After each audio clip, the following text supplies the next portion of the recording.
Barry, Okay. your book of the month. My book of the month is this one, The Case for Working with Your Hands, or Why Office Work is Bad for Us and Fixing Things Feels Good. Okay? So, this is another book written by a guy who loves motorbikes more than he loves office work.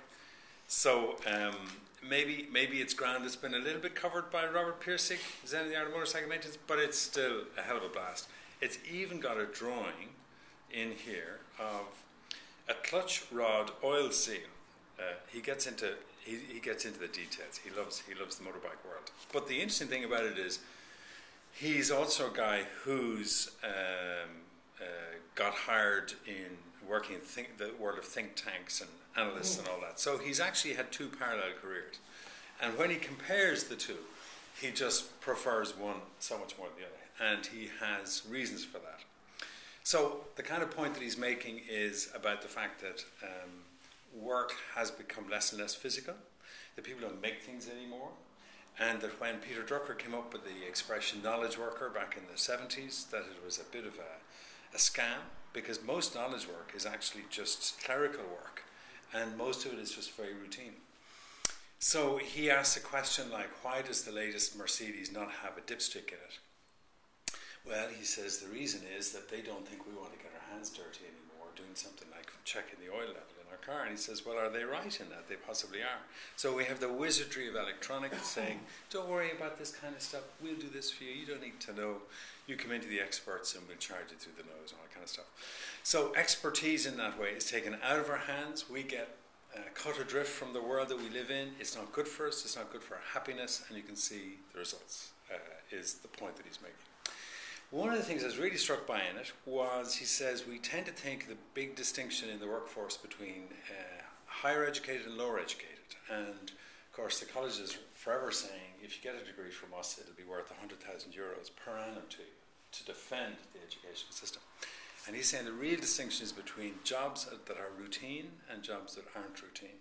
If your job is rules based, the chances are it's going to be outsourced to India or China. If it's not rules-based, you have more control over it. So it's a really interesting distinction in terms of the flat world and Thomas Friedman and all that kind of stuff. The question about how rules-based your work is.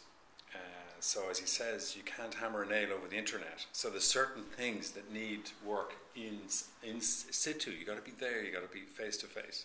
And that's where the job security is and where the added value is that can't simply be downloaded onto an expert system or something like that. And relevance to business?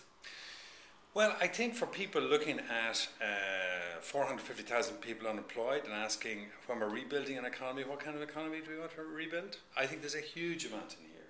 When we talk about value chain, going up the value chain, smart economy and all that, I think we swallow a lot of assumptions in there about where the value is going and the next generation in the workplace. I think it fits an awful lot with where Ireland is trying to position itself in terms of added value and cleverness, some of which is not about rules-based stuff and not about old world manufacturing. It's about R&D, yeah, but it's also about, I think, solving problems in a different way, finding problems, the more creative end of the spectrum, more Richard Florida end of the spectrum. So, and I like the guy. I think he writes with a sense of humour.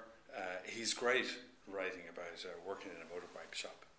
There's a whole lot of us would love to have a second career. A lot of people in the public sector have a second career. So for those who are still looking for volume 2 of Zen, the Art of Motorcycle Maintenance, it's there.